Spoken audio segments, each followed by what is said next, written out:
Thank you very much. It's a real pleasure to be here. Great day so far.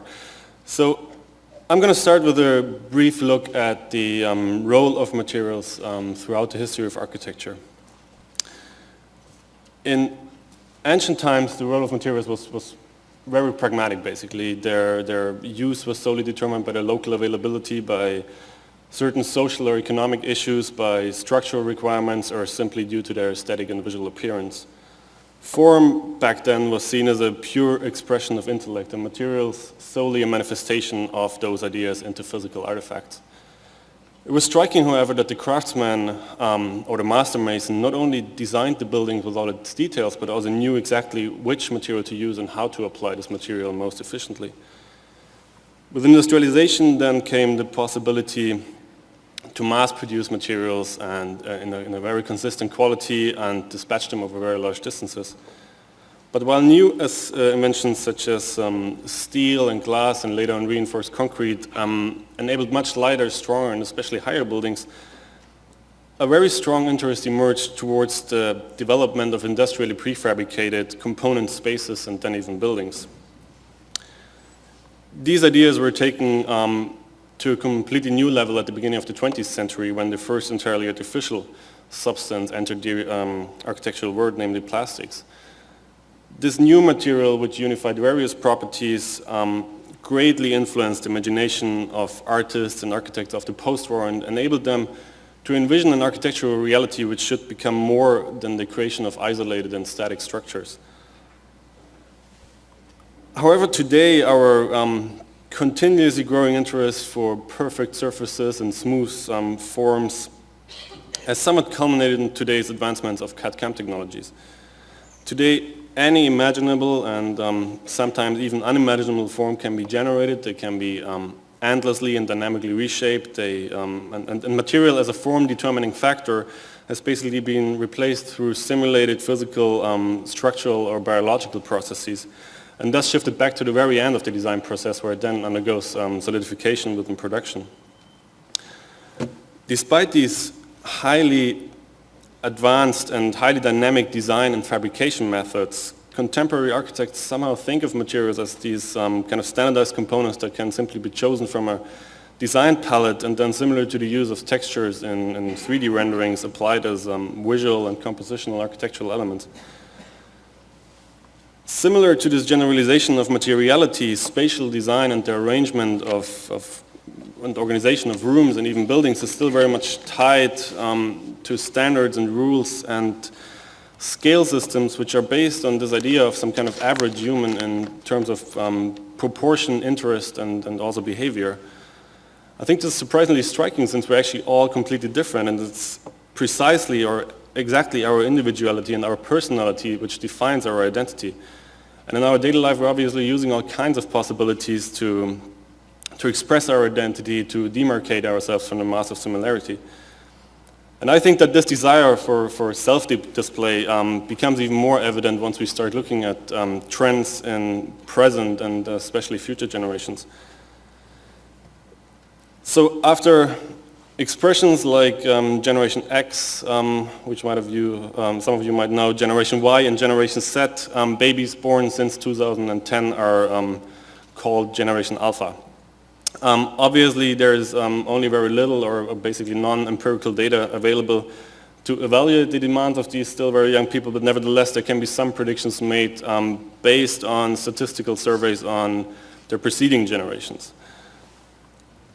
So Generation Y, who were born in between, sorry, I have to look it up, 1980 and 1994, grew up in a very media-saturated, brand-conscious environment, very different to any of their previous generations. Their childhood was strongly influenced by the birth of digital technologies. They trust in the development of these technologies. They believe that they make life easier, that they bring family and friends closer together, and that they actually allow them to use their time much more efficiently. Generation Z are currently in between 4 to 18 years old, and while parts of Generation Y still have a faint recollection of the times before mobile phones and the internet, Generation Z are considered true digital natives. They believe that whereas TV and radio will remain substantial sources of information, that digital content in the form of ebooks, newsletters, and websites will soon replace traditional print media. And they also think that in the future physical meetings could be reduced and instead superseded by online interactions within virtual homes. Generation Alpha currently make up roughly 7% of the world population. They will reach about 20% by the end of this decade, and according to Australian demographer Peter McDonald, they might actually become the biggest generation yet. Being the children of older and wealthier parents, it is anticipated that they will become even more materialistic and technology focused than any of the preceding generations, and the importance of information and especially web technologies will increase and become even more dominant. So far, I think that there are three obvious advantages or satisfactions that these kind of web platforms offer. The first one is a kind of digital self-expression or self-display, which is funded in the social context of our time. These tools then allow the users to freely express and even adjust their identity, which then gets validated and accepted and valued through the amount and status of the people within the personal network, which leads to the second point, connectivity. As of September 2012, Facebook has 1 billion monthly active users, which roughly makes every 7th person on the planet be on Facebook. Considering that since 2008, every second person lives in an urban area with an estimated 7 out of 10 by 2050, it's not surprising that this purely digital representation of Facebook friendships or connections is very similar to an actual satellite image of city lights during night. This possibility of being connected to everyone within this personal network at any time of the day, any place of the world, to share everything that is necessary to express this personal identity, then concludes in the third aspect, the exchange and the flow and the spread of information, which I think is another amazing phenomena, that through the social status that somebody has and the quality of the network that he is in, the spread of information can be much, much faster and much broader than with any other available media. Obviously, this urge and this desire for flexibility, for connectedness, to enhance and to extend our daily life is not new. And actually, throughout the history of architecture, there have been several attempts to create more dynamic and adaptable spaces. I'm not going to go into detail now, but one possibility, for example, is the open plan or open space, which was very popular during the Bauhaus, where you basically do nothing and you leave the space for the people to change. Another possibility is based on the idea of mechanical transformation, and I'm thinking of Cedric Price here, or the Maison du Verre in Paris, where you have mechanical components that actually readjust the building, or you actually start engaging the user or the future tenant through some kind of social interaction. But none of these approaches has so far been really successful, I think, and I think that this might be that so far none of them has actually been able to reach a level of flexibility that is able to compete with the kind of standards that we're used to from the digital world. But I believe that there is one possibility to connect the virtual and the physical, namely the use of smart or active materials, where we are getting to my own research, which are basically a combination of both. So they are based on information technology, but they also mean a physical manifestation of this technology into a haptic element. And in the past few years, as part of my research and teaching position at the chair for CAD at ETH Zurich, I've realized a number of projects together with our students and with fellow researchers investigating the application of smart materials in a spatial context. And I don't want to go into detail now of all these individual projects, but rather show an overview of the kind of potentials that I see in using these materials. Since the activity of these materials is not based on a certain mechanical complexity, which is the case in all the standard actuators that we have, but rather on chemical or electronical interactions between several functional layers, they don't require very complex and very large support structures. And as their response is often nonlinear, they remind us, and to some point even unpredictable, they remind us of very soft and very organic behaviors that we know from nature.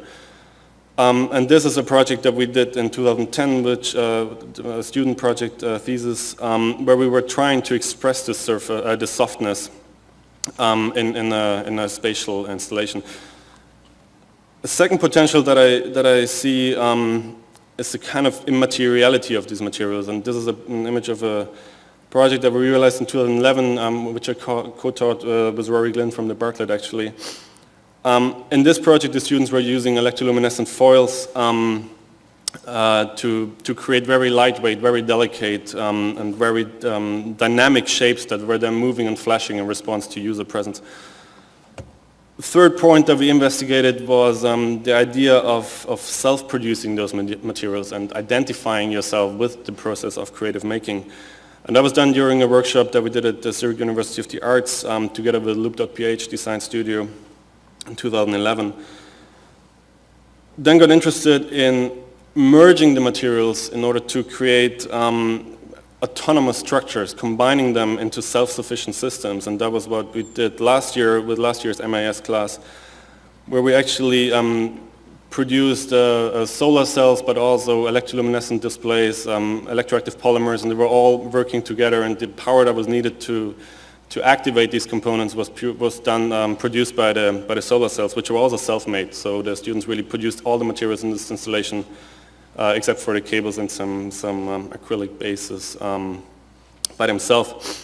And this autonomy not only means that this installation is autonomous, but also it means that the designer actually becomes independent from commercially available and industrially prefabricated materials through making them himself, which is actually fairly easy as long as efficiency and durability obviously don't become crucial factors.